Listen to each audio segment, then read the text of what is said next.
All right, guys. So here we are with this is my idea for the Kayak Adventure series to have these little videos. And this is the first one I'm doing where in our rule set, as you're reading the rules, I'm going to have a little link and there's going to be a little box, little YouTube symbol essentially that you can learn more about that particular rule via video like this. And today we're going to talk about the unique Angler of the Year format for the Kayak Adventure series.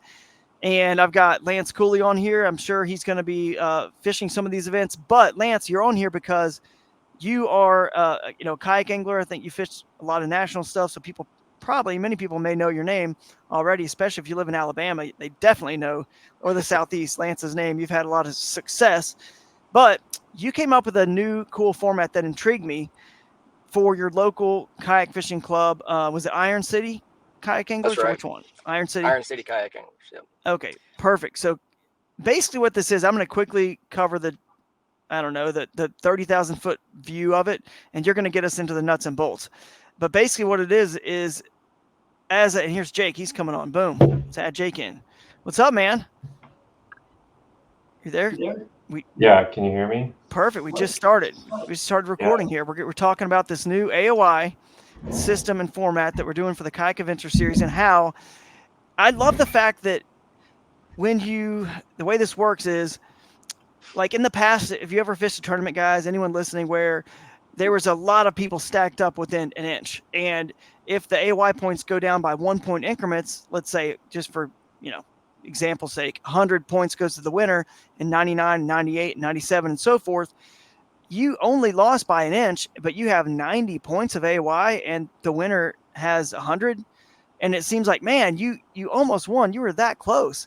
And I get that, that's the system that it is, and you know that going in and all that stuff. You can say all you want about that, but it doesn't really do a good job of really truly valuing the day you had compared to who won, right? And if you have a field of 250 or 300 people, it's a lot harder to get 15th place than it is if you have a field of 70 anglers. So is it really fair that the person in 15th out of 70 gets the same AOI points, as the person in, whatever, like 15th out of 250 or 300?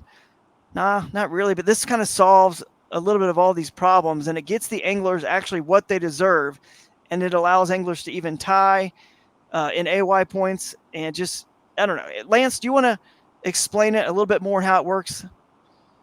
Sure. Yeah. What kind of prompted me to come up with this is really what you just said. It's kind of the unfairness of having a designated point increment from position to position, even though the top of the field might be right on top of each other, and the bottom of the field might be 5 inches apart. And also, every series, local or national, suffers from late season burnout. So the first couple of tournaments in the year are going to be stacked, just complete huge fields, really hard to place. I mean, you could, most of them I think go by percentage to determine their payout. So you could actually be in the money on a big event and not get very many points.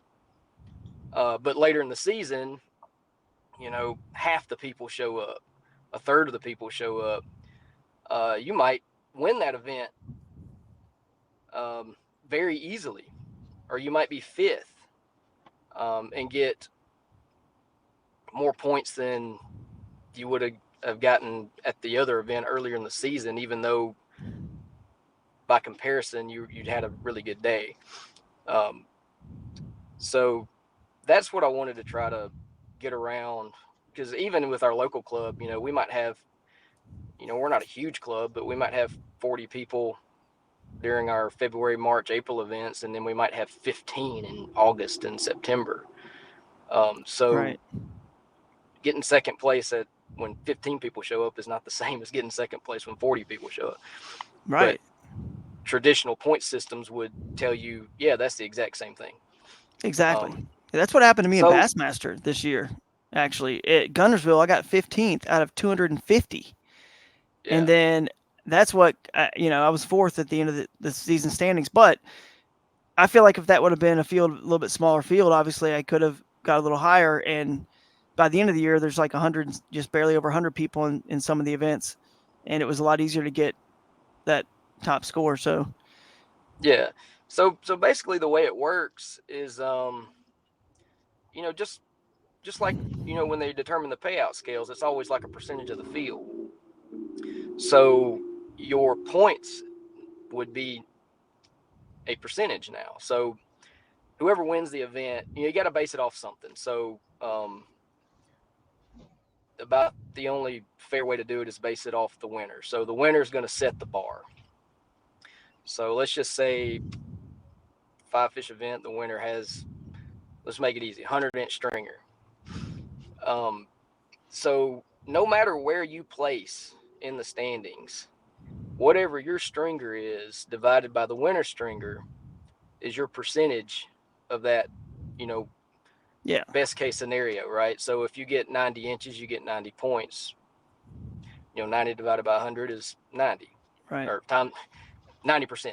right, So if you tie the winner, you still get 100 points. Maybe he won the actual money based off the big fish tiebreaker or whatever, but you still had the same day.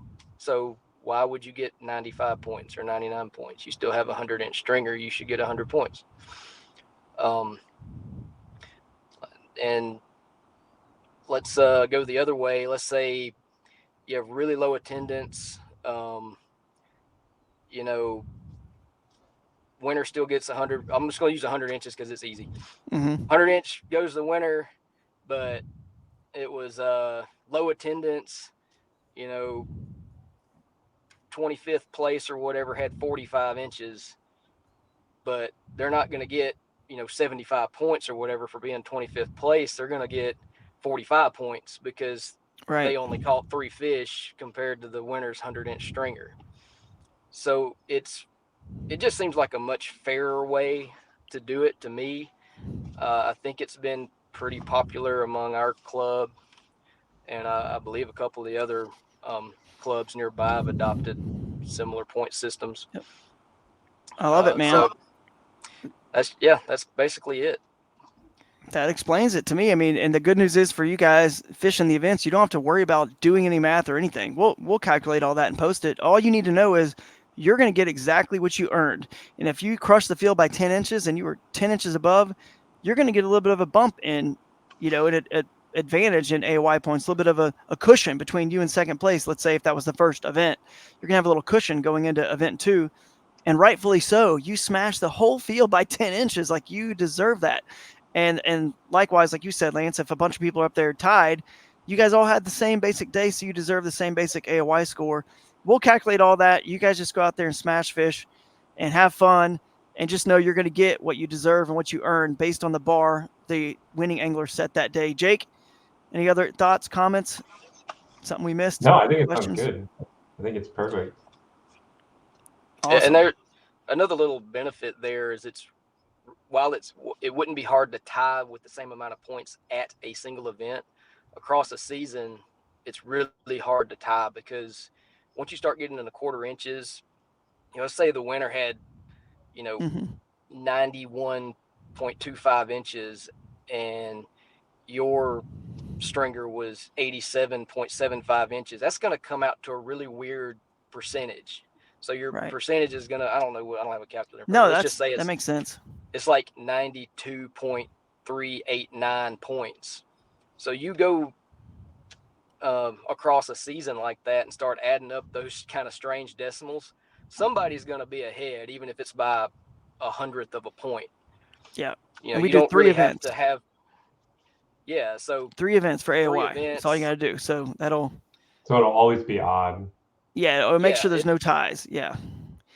It would be extremely hard to get a tie, and that way you don't have to worry about tiebreaker rules and all that stuff. Exactly. You might want to have one just in case somebody wins the lottery, basically. But it's extremely hard to tie in this point system. I love it. I think that explains the AOI perfectly.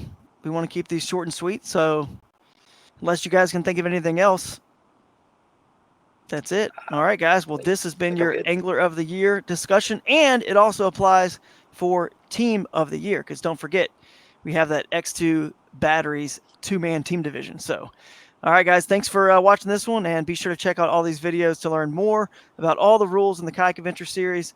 There's a lot of unique and different rules, but they're not complicated by any means. This is probably the most complicated, but really, it's even not that complicated, and it's much more fair, and you get what you deserve. So we'll catch you next time, and as always, hashtag chase the wild.